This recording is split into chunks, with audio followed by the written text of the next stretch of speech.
Hey there, and welcome to the latest episode of the Mind Body Health Podcast with myself, Dave Sheahan, high performance consultant, and for over 25 years now dedicated to educating, motivating, and hopefully inspiring you guys to be your best self and to live your best life. And as always, I'll stress again, the most important foundation of your life is to have control of your mind, body, and health. Hence the title of the podcast, the Mind Body Health Podcast. So, every single week I share content with you or have great guests on that'll share their journeys, share why Mind Body Health has been important for them and their clients and their circle and their tribe and people that they've hopefully had a positive influence on. Today, I'm delighted, live from Wales, to have Coach Tregs on. Coach Tregs is founder of 30 Men's Fitness. He's just launched his first book. He puts out amazing content every single day, has an inner circle of people that he makes a big difference on. He's dedicated to having a positive impact on the world. And now more than ever, we need more warriors like this to have a positive impact because we're living through crazy, crazy times. So, Coach Tregs, welcome to the Mind Body Health Podcast. That's some intro, mate. Thank you very much for having me on. Like I said, it's great to be here, mate, and I'm really grateful for you reaching out. Yeah, no, it's good to have you on. Like, you're someone I've respected and admired for a long time from afar. Like, we've never met physically face to face, but virtually have got to know each other a little bit over time, and hopefully more and more over time, and eventually get to meet. Yeah. I appreciate it, mate. I really appreciate it. Well, like, you're doing great work, and this is again what I'm very passionate about myself is making a positive impact on others. And I've seen in you that you do the same thing. You live your passion. You want to make an impact, and you put out so much stuff every day. And the book is just the latest edition of it, and we'll come to that later in terms of details and.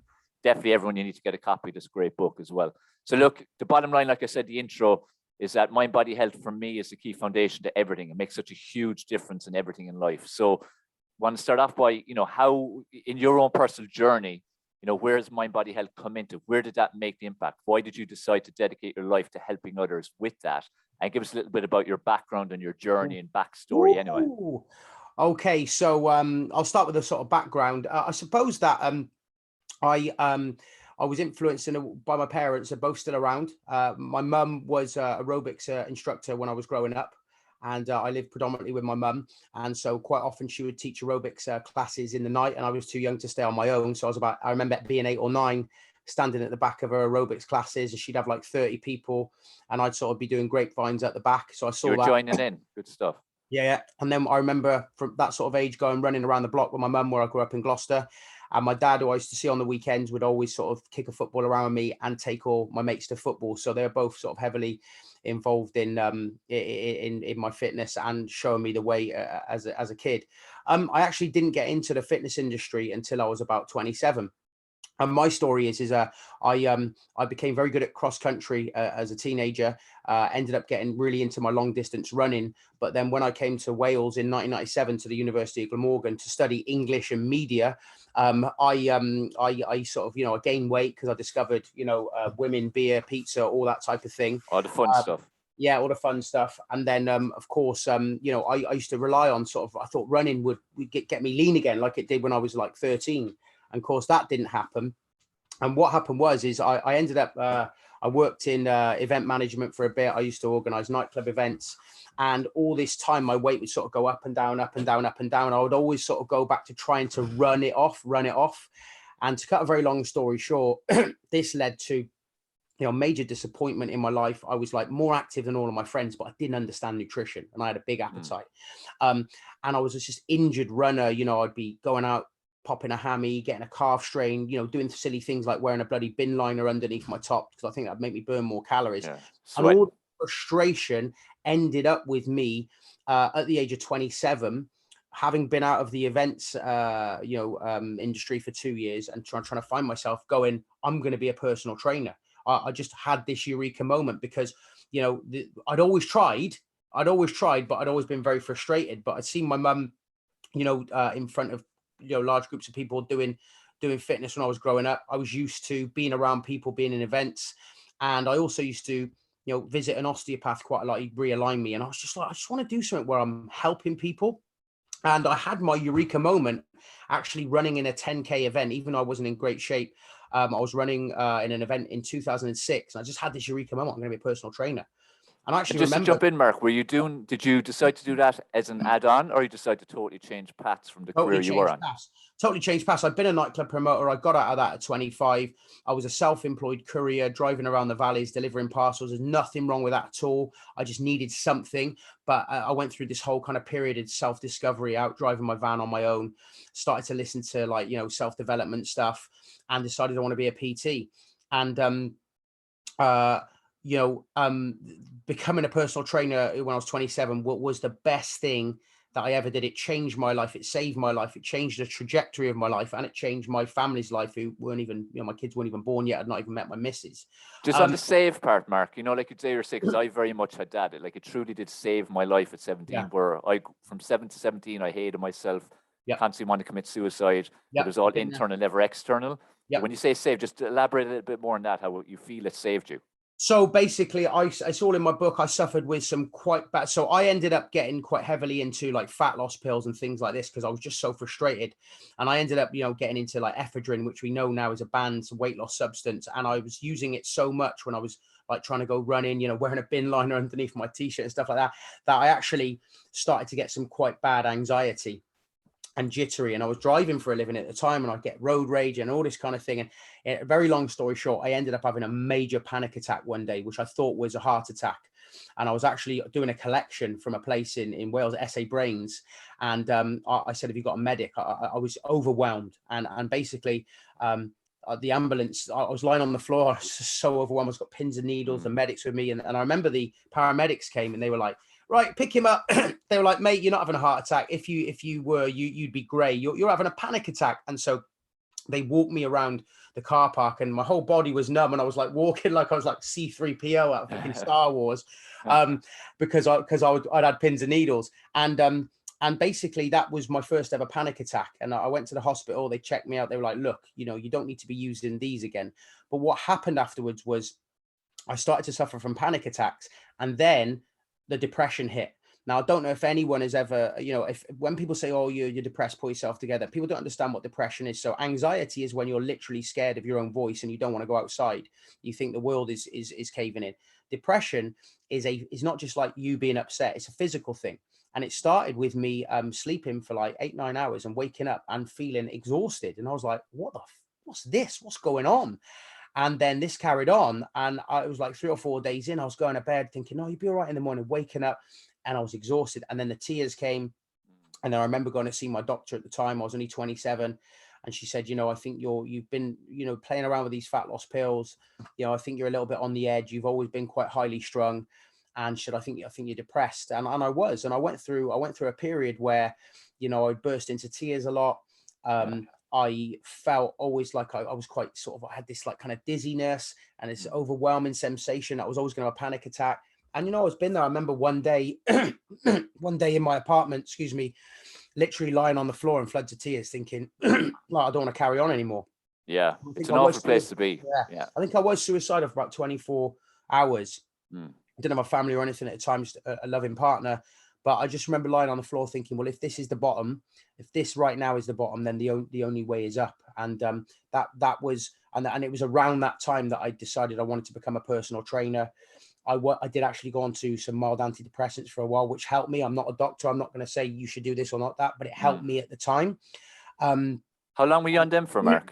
I was on them for a good couple of years. And then when I obviously got into the health and fitness industry and really started to focus on better sleep, good quality nutrition, vitamin D, all the essential supplementation, then I was able to slowly come off. Yeah, did it take you long to come off? Because there will be people listening who are suffering depression, have come out of it. What was your advice in terms of coming off it? Yeah, I would reduce, break them in half and reduce it, because it was like, I tried to come off all at once, and then you're getting you're asleep and you're getting these electric shocks in your head, and it's the withdrawal. I mean, I don't want to talk too much about that because I'm not a doctor, but I ended up just gradually halving them and then taking a half every other day. But just making sure that I was being good to myself, like no alcohol, plenty of water, plenty of rest, and I was slowly able to sort of wean myself off. Good stuff. Yeah, it's the best way to do it, slowly, because otherwise, the body's so reliant. Like you said, the withdrawal symptoms can be horrific if you do it too fast. So I've had that with clients over the years who have literally tried to come off overnight, and they're like, look, it doesn't work that way. Your body's become reliant, so you have to gradually Yeah. And then obviously, like you're saying you did, make a lot of positive changes in your life then to as well counteract the effects of where you are in your life, in your head. Yeah, absolutely. I think, you know, for me, we talk about this a lot now. I'm 43 now, and I actually feel more grounded, more balanced, happier than ever. And it comes down to lifestyle. And, you know, even though my business is 30 plus men's fitness, I work with men over 30, which I'll talk about how I set that up. You know, people will join my plans and they're like, I'm in my 50s. Have I left it too late? And I'm like, dude, like, you're young, mate. Like, it's all about, it's lifestyle is everything. And I think so many people are, especially now, you know, Dave, on January the 10th, they're going on the internet and they're looking for fat burners. They're looking for 4 workouts that are going to fucking beat them up. I can swear, can't I, mate? Is that all right? You can, yeah. No worries. Yeah, Swear away. leave them fucked up and going to leave them aching. And, you know, they're looking for, you know, all these magical supplements when actually, you know, it comes down to lifestyle. I don't give a shit how old you are, right? If you follow what we recommend, which is like so boring. Like I say, when I'm doing a live, I say, lads, I'm boring myself, but I've got to get this message out to you. It can, what I call the low hanging fruit is like steps, sleep, hydration. Get those fixed first before even looking at going to a gym. I know it's January. I know you want to go in the gym in January and, you know, bash yourself up, but have you got a step goal? No. Are you drinking 2 liters of water? No. What's your sleep like? Shit. Right. Let's fucking fix them first. And I guarantee you, I can make you feel better. I don't care how old you are, within a week, just with doing that. The difference is so fast if you just do the basics. And this is the problem with, you know, the industry we're in. People are stuck in that trap, the weight loss trap and the fat pill trap and all these kind of traps when, as you said, it's the very, very basics that will actually make the impact. Just people need to learn patience. They just don't have patience. And they're sucked into the trap of the industry. Unfortunately, mate, you know, as much as I love the fitness industry, the industry does have a lot to answer for. And this is a controversial shout now, right, bud? But I reckon I've been in the industry since 2006. Sorry, I did my course in 2006. I launched my personal training business in 2007. Now, when I did my personal training course, the nutritional side of thing, we were taught the fucking food pyramid, mate, right? Which is 6 portions of carbohydrates a day. So to cut a long story short, I was getting some of my original clients fat, right? Yeah. Then around about 208, 209, we moved into more of a clean eating. And I was going on courses and paying money to be told, eat super clean, which is like very restrictive, but have a cheat meal, right? We were told carbs were bad. We were told don't eat after 6 p.m. We were told you can't have any sugar at all. I'm fucking convinced that forget just clients getting eating disorders. There were personal trainers with eating disorders. I know I had one, and I'm happy to talk about that later. Yeah. Right. And then thankfully, and you know, I don't know what your nutritional stance is because we moved into an area where it's more about sort of, you know, an awareness of calories, an awareness of movement, no food being off limits. You know, with the kind of flexible dieting approach. And that's what I recommend to my clients. Yeah. And the funny thing is that actually doing it that way has made me a quote unquote cleaner eater, because when you don't ban food groups, you don't end up fucking binging on them. Yeah. No deprivation. Like that's the problem. That's the problem with the diet industry. You feel deprived all the time. So if you have a 6-week goal, 12-week goal, you can't wait till the bloody end of it. And when you get to it, then you go bananas. That's the problem. Yeah. Like for me, like it's like the industry. It is an industry like all industries. So the only focus is actually profit. It's like the way the focus is always on weight loss. Like if you focus on the weighing scales, you're fecked because you're always in a psychological trap. You'll never get to where you expect that you should be able to get to, where you should be focused on your body shape, tape measurements, body fat, clothes, energy, all those things. So while people think the fitness, health, wellness industry is there to help them, it is in a small degree, but it is there for profit. It's individuals who share the right information. Like you're saying, the balanced approach, that's what people need. So here's a really interesting one, right? We talk about the scale, okay? Well, I talk about what we call non-scale victories. That I got that from like James Clear's book, Atomic Habits, I'm sure. But non-scale victories, and I tell this story a lot. I was a rookie in this game, right? My first year of being a PT, I trained a lovely lady who'd recently had a couple of kids. She'd gained a lot of weight. She was she had anxiety. She wasn't really about going to the gym. She wanted me to train her from her house. So I trained this lady and we got fantastic results. I'll never forget. She worked so hard. She ended up losing 2 dress sizes. She said to me, Tregs, I actually still got the message. She said, you've changed my life. She said, you should set up a boot camp. You'd do really well. I actually ended up doing that. But she said, my anxiety's gone. I feel amazing. I've dropped 2 dress sizes. My clothes feel great. This is amazing. But here's the thing. The only time she came into the gym was for an initial measurements. And the only time she came back was to do them again on the scale with me because she wanted to train from home. She didn't want to go to a gym. So she told me all this. She came into the gym and we were like, I'm a rookie in this game now, right? I would have approached it a lot differently now. But the way I said is, right, what do you think you're going to be happy with as a weight loss? She went, oh, it's definitely 2 stone because I'm 2 dress sizes down. I'm this, I'm that. It's definitely 2 stone. She got on the scales and she'd lost 16 pounds and she cried. Yeah. Right. And she cried. And I'd never had a female cry on me for fitness. I'd had them cry on me for being a twat when I was younger. But I was like, fuck, I didn't know what to do. Yeah. I didn't know what to do. And I was just like completely shocked. And obviously in the end, she come round, but she was disappointed. But now, you know, if I was in that situation, I'd be going, right, okay, so how's your energy? I feel great. Okay, non-scale victory, tick. Okay, what do your clothes feel like? Oh, I feel amazing. Drop 2 dress sizes. Non-scale victory because it's dress size, nothing to do with scale. Right, tick. Yeah. What's your energy like? Oh, amazing. Tick. What's your sleep like? Amazing. I feel fucking great. Tick. What do your kids and family think? Oh, they think I'm a new person. Tick. You see where I'm going? Yeah. Okay, so all these things about you get on the scale, you may not get the number that you thought you had, but everything else is cool, right? Totally. Non-scale victory. Like I love that non-scale victories. Like it reminds me as well of like I used to do group training many years ago. I'm doing this like 27 years or something at this stage. So there's one group I used to have before I moved out of Ireland, and I'll never forget. The first one was like 6 weeks led up to Christmas, no scale. I banned the scales about 10, 12 years ago. Stuff, yeah. And measurements and all that. This particular one who was weight obsessed, got her to not weigh herself at all throughout the time. Down like that, sizes, down measurements, body fat. She felt amazing. We had her last session, I think it was Christmas Eve. She comes in and she walks through, she goes, I weighed myself. And I thought, oh shit, this probably ruined everything now. And she goes, so what to tell you? 2 pounds up. I thought, what? Says, how do you feel about that now? Because I'm actually okay with it. Because at least for one, like I'd ingrained into her head the importance of not taking the scales and how it will disappoint you. But most people would have been destroyed by that. Like you're 16 pounds down, which is incredible, but not seeing the bigger picture of, again, to close all that until you fully explained it to them. Yeah. And this is where like we have to keep getting this message out there of these like non-scale victories, because that's what matters. Well, here's a really interesting thing, Dave, right? There'd be so many people now that have started in January and they want it, let's say they've gradually gained 4 or 5 kilos over a couple of months. They want it all off. Yeah. Some of them want that almost gone by the first week of January. Yeah. I did a video the other day and I said, there will be people jumping off on the scales after 2 days of being good and fucking slamming their hands down on their desk because they haven't lost all their weight. It's taken them fucking 6 weeks to put on. Yeah, yeah. They've dieted for 2 days. Yeah. Like, what? But it's illogical. I'm not having a go. It's our job to educate these people. Yeah.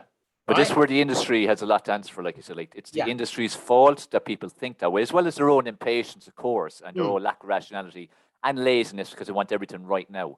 But the industry pushes this out through infomercials, magazines, the image to put out the perfect guy, perfect girl, all the supplements, all the fat burners. Like it's all about fast, fast, fast. Like the world in general, everything's about fucking speed right now. It's the Amazon Prime body, isn't it? It's like if, like, you know, so for example, my Mrs. Garmin charger has died. She said, "Oh, we got to order one of them this week," and I went, "Yeah, I'll go onto Prime."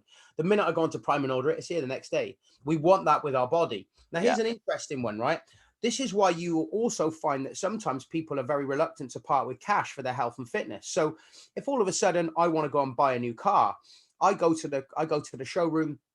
Maybe I've chosen it in advance. I sit in the car, I feel it, I do the deal, I sort out the insurance. I pay my money and I drive my car away. I get that feeling straight away. I'm the tits. I got a brand new car. Look at this. I'm the man. I've paid my money. There's the feeling. There's the thing, right? Or I'm going on holiday and I decide I want to buy a load of new clothes. I go uptown. I've got my money. I buy all my new clothes. I've got my, you know, nice new coat or whatever it is. Boom. I've got that feeling. Look at my new clothes. Look at my new getup. I feel great. When you pay for your health and fitness, you know, some people, you know, might pay, you know, big money for a personal training program, a group training program, some online coaching. And then it's like, well, where's the feeling? No, you got to do the work now. What did it mean? It's hard. Where's it takes time now, you know? And you feel worse for a while before better. This is where, again, the psychology is so important, the communication from the trainer to keep emphasizing these things and keep it real. And as well, you know, not pussyfooting around people too much. A lot of trainers will pussyfoot around and say what they know the client wants to hear. If the client's being unreasonable, you need to slam down on that and hit them with reality. Obviously, in certain ways, there's ways to speak to people and there's different types of people, and you have to be mindful of their psychology at that moment. But we have to tell them facts and we have to tell them the reality, because it always serves them better that way anyway. People seem to think that they have to put themselves in some kind of like prison, like to achieve their goal. And I'm like in my videos of the last couple of weeks, I've been saying, why are you trying to do it all now in January? Like, why? Like, why do you have to associate? Like, you've been eating 4,500 calories of junk food a day in December. Like, let's not fucking lie, right? Yeah. Okay, Dave, Tracy, whoever you are, right? And now you want to put yourself on 1,000 calories of like, you know, basically 2 or 3 food groups. You want to suffer, all because you just want to see that scale weight move. Like, why don't we flip this? Why don't we look at January as just 1 month as the building block of the rest of the bloody year? Because if you can come out of January, right, and this is controversial advice, just a couple of pounds down. Oh no, I want to lose that. Hang on. Yeah. But if you can come out of January a couple of pounds down, re-establish a step goal, re-establish a hydration goal, your sleep's improving, and you've done a few workouts, you, my friend, are going to be ahead of fucking most people right now who are going to be burnt out, fat, depressed, miserable, and pissed off with themselves because they overate in December, telling themselves it was all right because January I was going to make a difference. Exactly. And they do the same bloody thing every year then as well, which makes it even worse. But it's like that, like it's taking steps in the right direction, creating a healthy lifestyle. Like I always focus with people on what's the next step you can take, positive one. Like if they drink a cup of water a day, even if they start drinking 2 cups of water a day for a week, and 3 cups of water, if they do no exercise, do 10 minutes for 4 days a week, do something that's positive, create habits, and then build and build and build. Like a house, like have a foundation and build and build and build, and then it stays permanent. Like focus on lifestyle again, not diet. Like the diet industry is just, it's a killer mentality.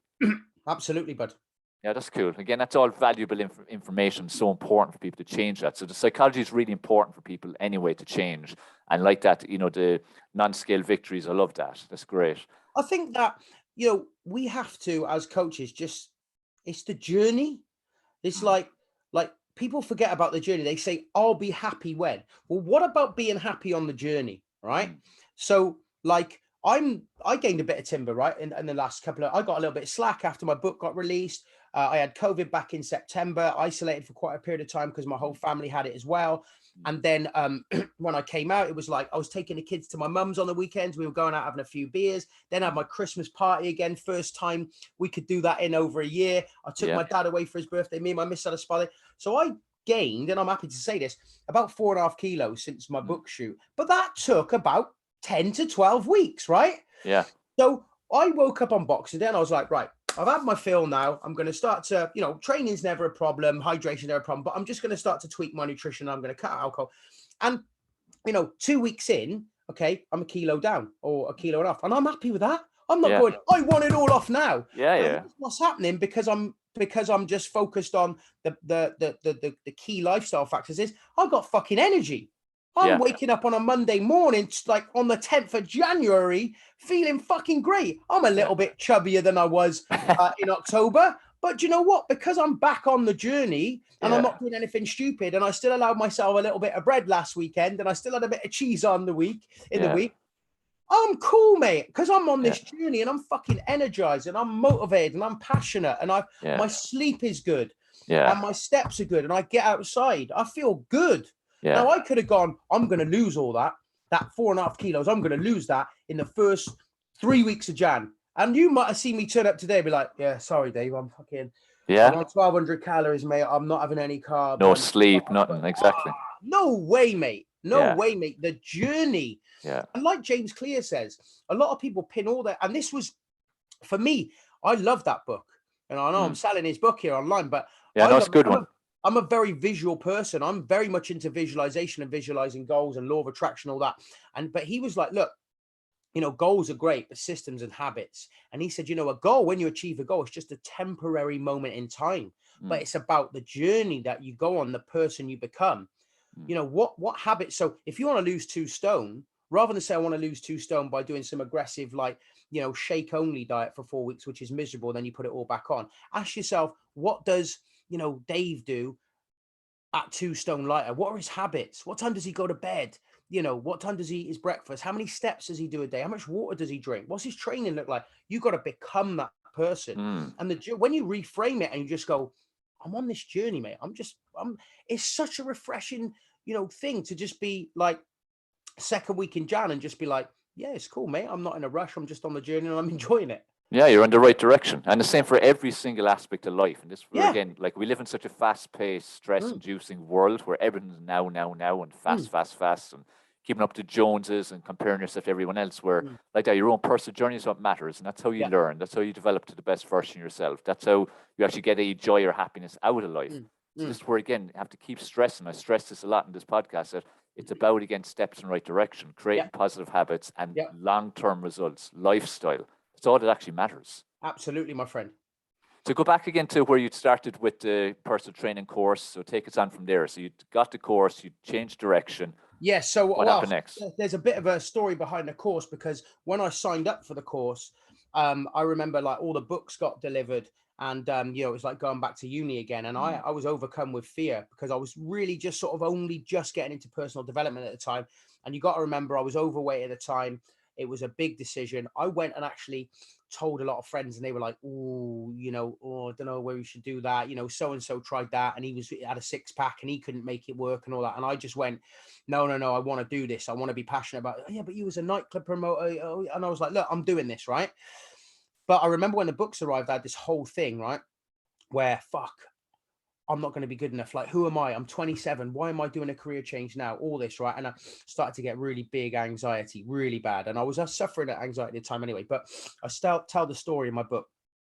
I ended up actually putting off the course for as long as I could, just because it was really, I had this fear, Dave, right?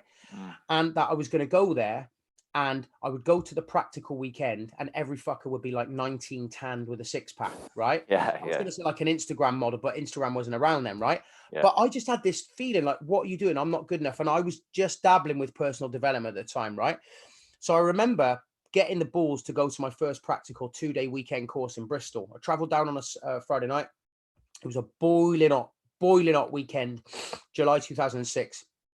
And I stayed in this B&B, and I remember not sleeping a wink, like literally not sleeping, like all these like voices, like, you're not good enough. Who do you think you are? You just go back to just carry on with being a career, all that. And I remember like 5 a.m, splashing my face with water. The sun was beaming in through the curtains. I was sweating, unkept. And I lay there and I was like, no, I'm just going to get up and go back to Cardiff. But in the end, I taught myself, I was like, no, you're going. And I remember walking down, it must have been like 7:30 a.m. I was walking down to the course down on Park Street. And I was like, oh my God, my heart was going boom, boom, boom. And I turned into Berkeley Square where this course was. And there was nobody around because it was early in the morning. And I just seen this monster in front of me with a big rucksack, big set of calves, obviously looked like a rugby player, right? Yeah. And all I thought is, he's bigger than me. And he's got body fat, right? That was my mindset. And I said, oh, excuse me, mate, are you going to the PT course? And he turned around and he was like, in his West Country accent, his name's Daryl, I'm still friends with him. All right, my babber. Yeah, I'm going to the course. You doing a PT course? And right then, for months, it just disappeared. Yeah. Disappeared, mate. And we walked in, and there was a room of about 25 people. Some of them were 18 and in really good shape. There was one guy there who was in his 60s. They were all a mixed bag, 30s, 40s, 20s. Some of them in shape, some of them not. And I was just like, oh. And I remember just loving it. And I spoke to the course advisor on the break, and he was like, I was saying, I was so nervous about coming. I'm 27. And he goes, I did my career change when I'm 40, and now I'm coaching you guys. And I was like, oof. And I remember literally getting through that day on pure adrenaline. Yeah. 2-day course. And I went back to the B&B that night, slept like a baby. So, I just slept like 9 hours. Yeah. Really got up the next day, went and did the second practical, drove back to Cardiff, like, yes, I'm doing this.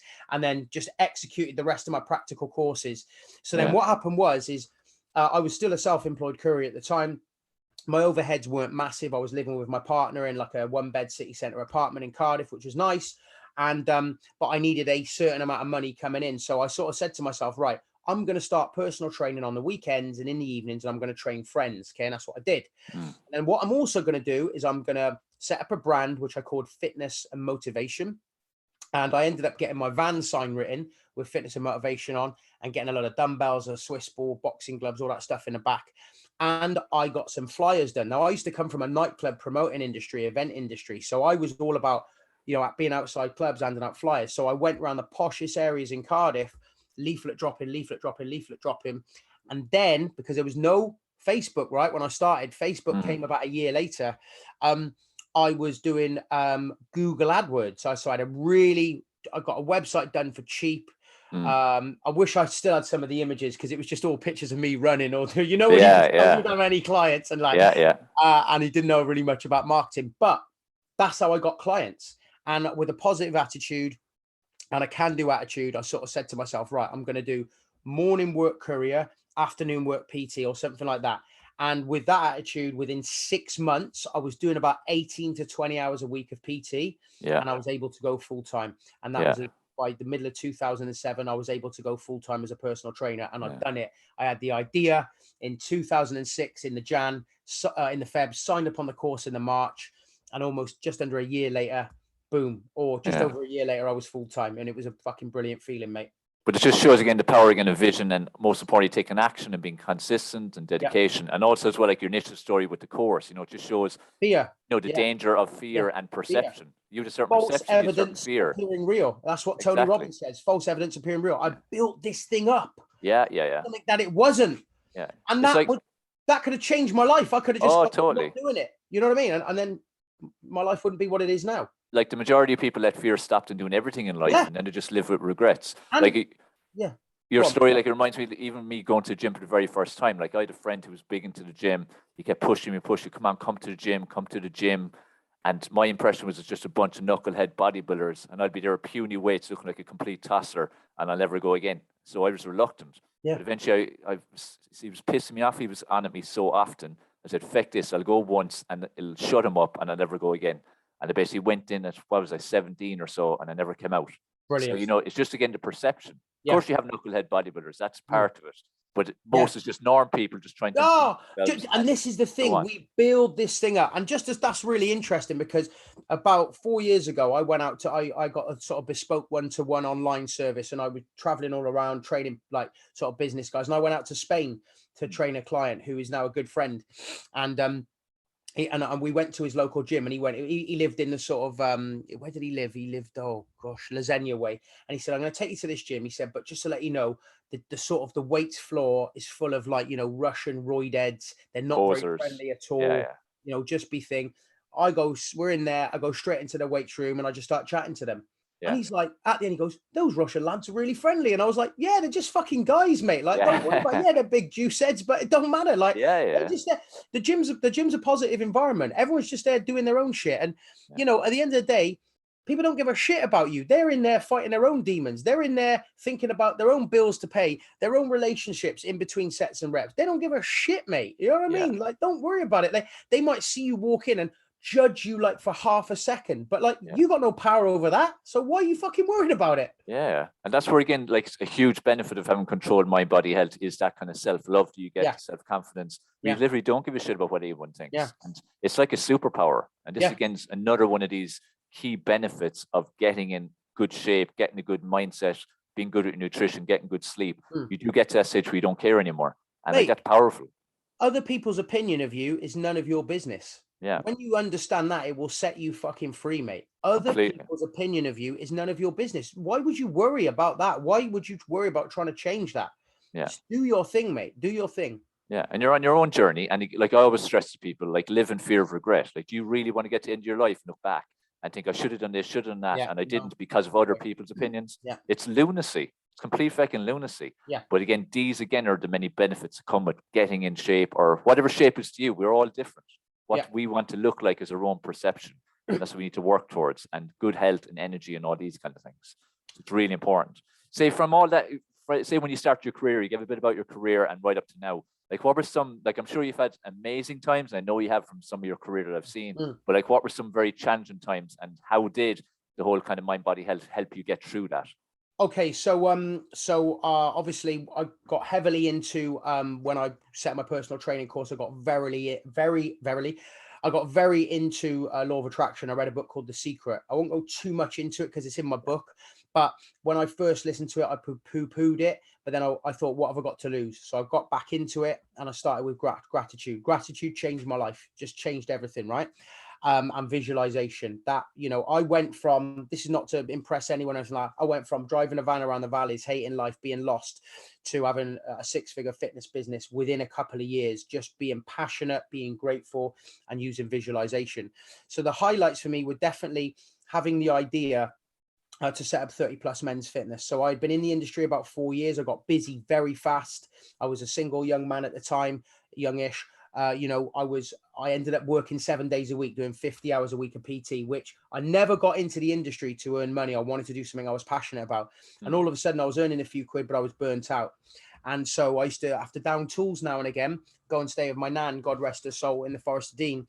And I started to think of other ways to work that could be a bit smarter. And I was following a couple of gurus in the States called Bedros Killian and Steve Hockman, who ran Fit Body Bootcamp. And they were talking about doing boot camps. You could train more people, charge less, work less hours. I was also following a guy called Chris McCombs, who had an amazing blog called Kickback Life. And he was talking about becoming a niche master, double down, become a niche expert. And all this kind of stuff was going through my head. And I was 31 at the time. I felt better than ever. I was kind of doing like the paleo eating clean, which was easy, by the way, when you haven't got any kids or stresses. And I remember thinking, fucking hell, I feel better than ever. Niche master, boot camps, niche master, niche. I'm going to do a boot camp for over 30s men. Boom. That was the idea. And I just came to me. And at the time, I had a really good friend called Mark Ramskill, who was a PT client of mine, who had been with me a couple of years, and he worked in digital marketing. And I told him about the idea, and he said, Tregs, I'm going to help you bring it to life. I think it's brilliant. He said, I'll set up a Facebook page. I'll set up a YouTube account. He said, we're going to create content. I didn't know what any of this meant, right? He goes, I'm going to put this, we're talking 2009, 10 here now, right? He said, I'm going to help you bring this to life. So I ended up putting a post on Facebook, emailing all my mates from football, who's play five-a-side football with, and saying, I'm doing this thing. It's going to be like a circuits class for over 30s men, but it's all about positivity. It's going to be different from your average circuit class where you go in and you've got your head down and nobody talks to you. This is going to be about banter. This is going to be about environment. You know, this is just going to be a place where you're accepted. And 30 Plus Bootcamp was born in May 2010 at an old gym I used in Cardiff, and Mark was there and he filmed a lot. You can still find some of those original videos on YouTube of the lads running around with a Rocky soundtrack. It was really cheese, really sort of like 80s vibe, even though it was like in 2010, but we really went down the sort of Rocky road. They were like pressing beer barrels and all that kind of thing. And Mark helped me bring it to life. He set up a website. We started to record content. And I was living in the same apartment block as him. And he'd say, look, let's just meet every weekend. And I want you to film content, kettlebell workouts, body weight workouts, take me into your kitchen and talk about nutrition. We just started to build a following. We started to build a list. We had a blog. And this is 2010 now, 2011. Yeah. We were ahead of our time. We weren't selling anything online yet. But so now I had the boot camp going, my PT business, creating a presence online. And there was a course came up in Thailand with Dax Moy, who's like a top guru, fitness guru. And the thing was, you go away and you live in luxury for 7 to 10 days and you create your first online product. And Mark and I had decided that this was the road to go down, right? So now I'd have PT, bootcamp, and we're going to set up online. And Mark used to say to me all the time, Tregs, you've got what it takes, mate. Like you're confident, you're likable, you can motivate people. Let's take this online. I'm going to help you. And so I invested big in this course. We're talking a lot of money. One of the biggest investments I ever made in a course. I had to pay it off over 10 months on a monthly, right? But I just met my partner at the time and we'd moved in together. So it sort of worked out well because I was saving kind of what I needed to pay on sort of like my household bills and stuff like that. So I flew to Thailand in 2012 to spend 10 days with Dax Moy. But when I'd been there, it was only 24 hours in. I got some bad news that Mark had taken his own life. So the book's dedicated to him. A lot of people know the Mark story. So in a nutshell, he'd suffered with anxiety and depression. And that's kind of like we were drawn together. Yeah. And whilst we had only known each other 3 years, he'd become a very good friend. We were both actually on the same medication. And so like he'd live in my apartment, be like, mate, I'm out of citalopram. Can I come and get one off you? Yeah. Right. And I know he had demons, but he moved away. And I don't want to go into too much detail, but he'd had a bust up with his girlfriend, and he went out and put himself in front of a train. And I got the news, and you can imagine I'm 24 hours of traveling, sleep deprived, with a load of fitness pros I'd only just met. Yeah. And I was a broken man, mate. And completely broken man. And I was messaging my partner back home, who was pregnant with our first son, John, saying, what do I do? Do I come home? She's like, I think Mark would want you to stay. But it was like so raw. I just fucking didn't know what to do. I just devastated you. Yeah. And Dax had said, like, no, we got to work hard while you're here, create a lot of content. I said, guys, I'm out. I'm going to go in my room. And I remember I must have slept for like 15 hours. And I woke up, and it was probably, I'd slept from one evening all the way through to the afternoon of another. And I got up and I was like, right, I'm just going to go for a run along the beach. And I went for a run along the beach, and the fucking heavens opened, mate. It was like it was just a massive torrential downpour with lightning. And I just took that as a sign. Like, it sounds really weird, from the universe to stay on and just crack it. Yeah. I remember just running back, and I come back and I went, right, I'm going to complete this. Right. So for the final 7 days, I got in front of a camera and I created my first online, digital product. It wasn't fully complete, but I had the bones of it. Yeah. But then when I come back, obviously I was grieving for Mark. I went to his funeral. I found out that he'd cried for help a few times to his girlfriend at the time, and I just wish we'd have known. Yeah. And for a couple of months, I literally didn't create any content. I had the product there ready to go, but my partner was pregnant with John. We just moved to a big house, and what happened was I was just like saying to myself, I'm going to get back to it. I'm going to get back to it. I'm going to get back to it. But I never did. And then one day I just thought, I'll just check our website, because I used to just like looking at the content on everything we created, and it was gone. I was like, fuck, 30plusmensfitness.com was gone. Yeah. Like, what am I going to do? And I contacted the provider, and the provider said, we're really sorry, it's all in a Mr. Ramskill's name. And I was like, well, I'm his partner and this has happened. So cut a very long story short, they were like, we don't know you, sir. Bills are unpaid. La, la, la. We've kept your content. We sort of keep it in this like kind of holding area, but then we're going to delete it in about a week. I had to contact his brother, right, and say, look, I'm really, really sorry, but everything that me and Mark have created is going to be lost. And can you help me out? Thankfully, he did. He was brilliant. He contacted them. He got it switched to me, and we were brilliant. We had all our stuff back up, and I ended up actually sending a random email one day, like months and months after Mark's death, and I just went, I'm really sorry I've not been in touch. Mark passed away, and I've been lost, and it was just sort of like that. And I got this one message back. When you send emails, sometimes you don't think anyone's reading them, right? Yeah, exactly. No way of tracking there. Yeah. And I just got this email back, and it went, you keep going, mate, you do make a difference. And it just invigorated me. Yeah. My son was born in 2012 in August. He had a bit of a tough start, and he was in ICU for a couple of weeks, and I just started emailing about it, and I started to get these messages back, and it just started to invigorate me. And I found a great guy called Carl Warren, who Mark had actually introduced me to during our time to create some graphics. He'd found him online, and he helped me then, get it going again. And we took 30 Plus Men's Fitness online for our first ever paid program in 2013, and we were up and running. And shortly afterwards, I launched my members area, my brotherhood, which still stands today. And we were away. And, I suppose I don't want to go into, there's so many more, twists and tales along the way. Yeah, of course. Like the roller coaster, like that's life. We created our documentary in 2015, which is on YouTube. At one stage, I had 10 boot camps across the country, which I'm very proud of.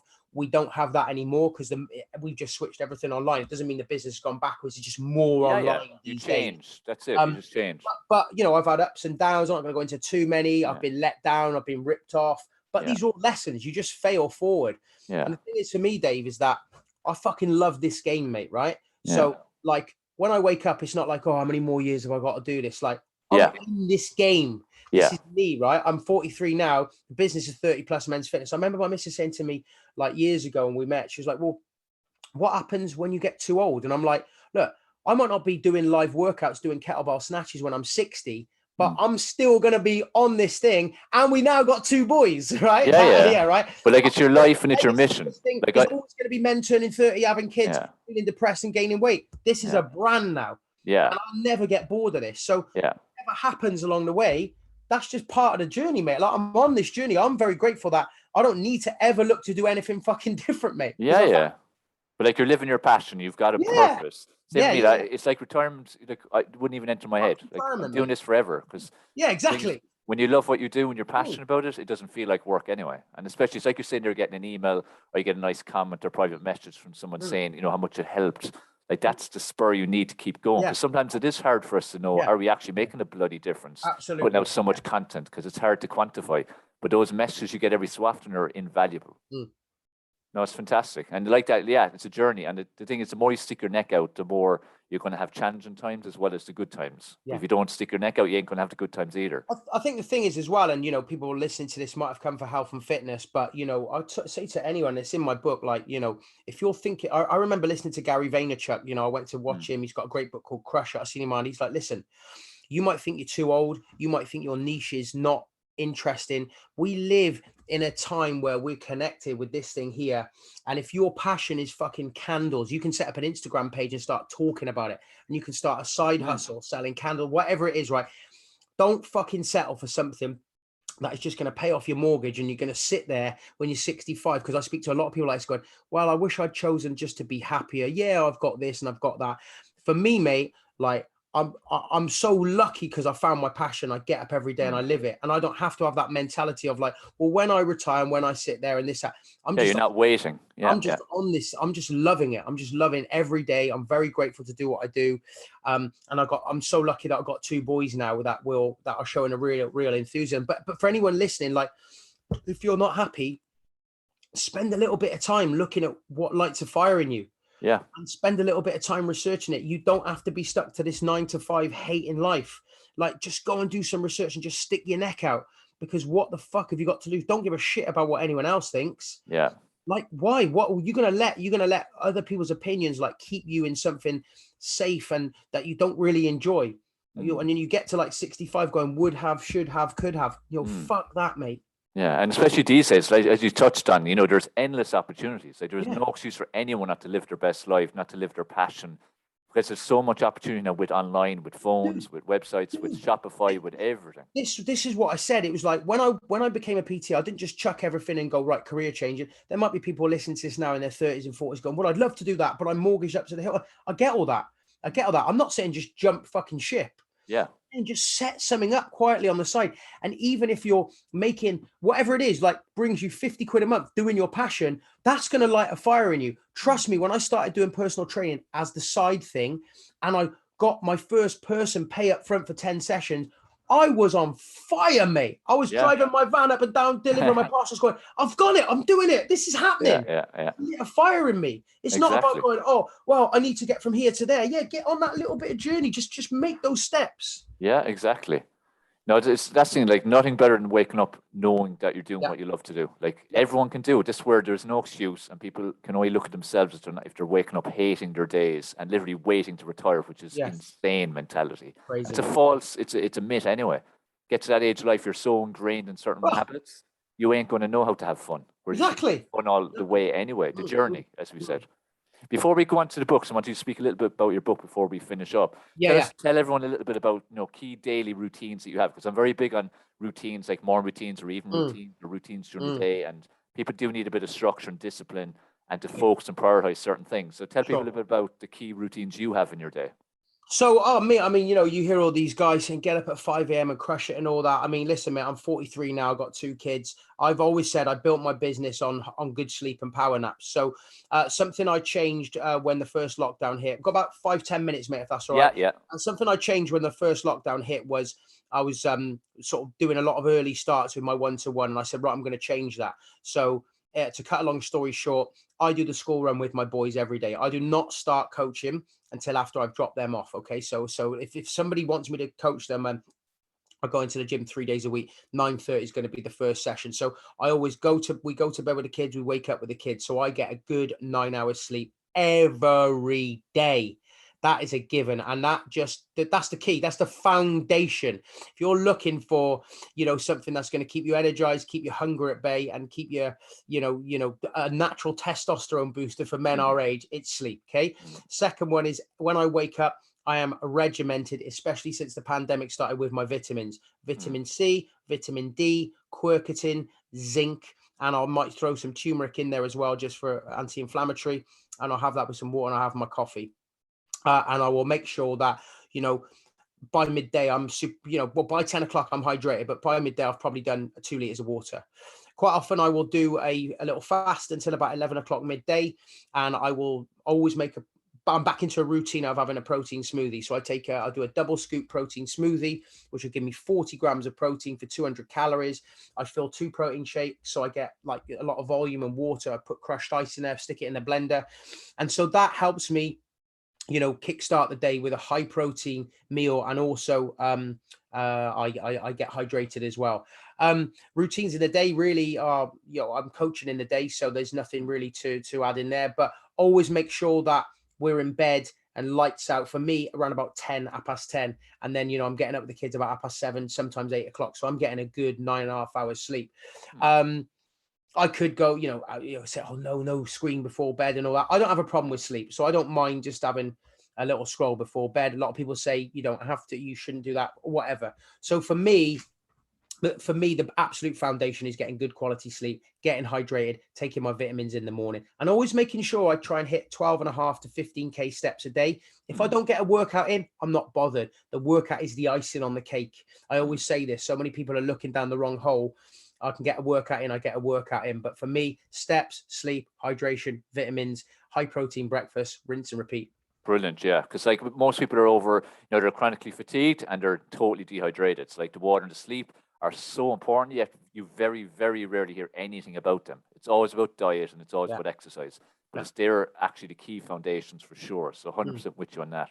So tell us a bit about your book for the last couple of minutes, where it came from, some bits from it, and where people can get it and so on. Book is called Keep On Moving. Okay. So it's aimed at anyone sort of it can be male or female over the age of 30, or anyone can read it really.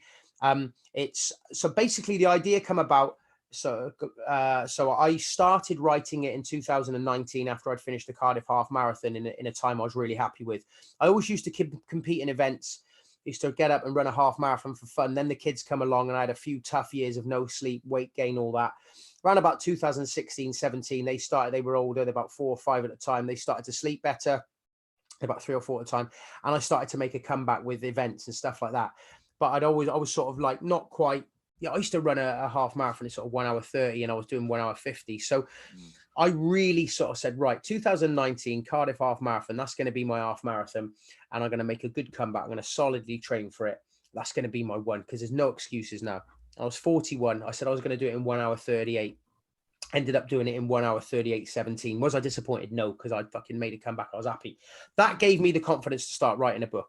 So I started writing a book October 2019. It was called Don't Slow Down initially.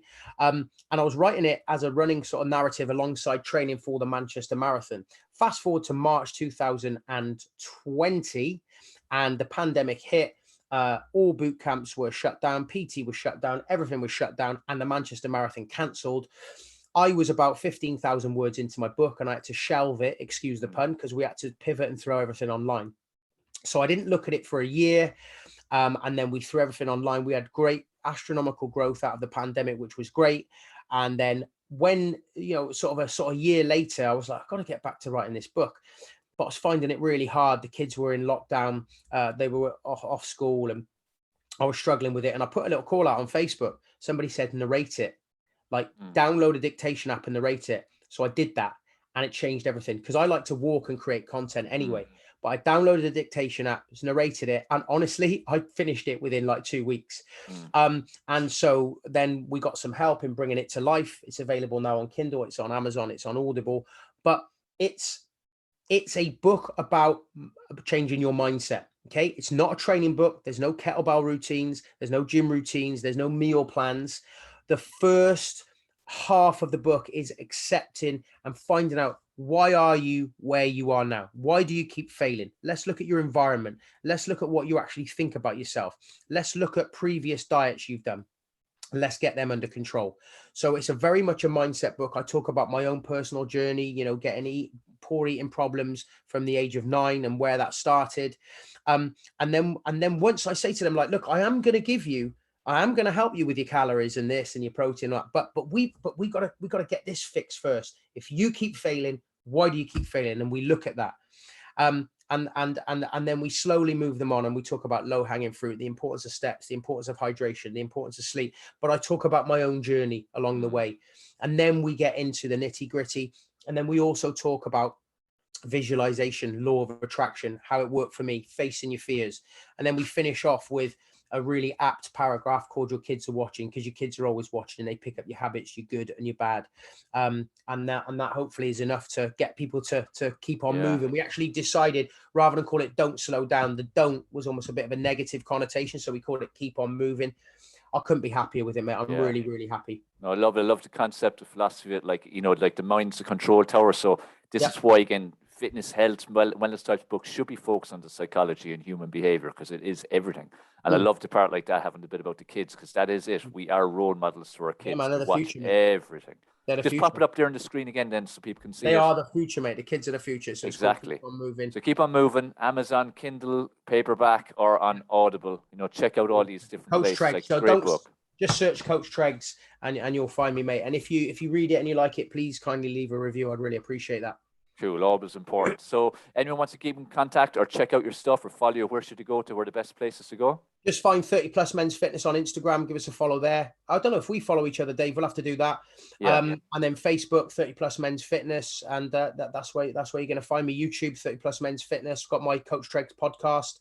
So I'm about. Everywhere. Which, look, you do amazing work. You're putting out great content. You're making a difference. You're using your journey to help other people as well. And you're clearly passionate about what you do. So thank you, mate. Keep enjoying life. Keep pushing it out there and keep helping change people's lives. And thanks for being on. Dave, I really appreciate it. Thank you so much for inviting me on as a guest, buddy. It's been great. So, guys, look, another episode of the Mind Body Health Podcast is now over. I hope you enjoyed it. I'm sure you got a lot of great nuggets. Please leave a rating review on Apple iTunes, and also check out on other podcast platforms and YouTube. Share this out there far and wide. Remember, put a focus on getting control of your mind, body, and health, and it will change your life forever. So take care. Speak to you on the next episode of the Mind Body Health Podcast.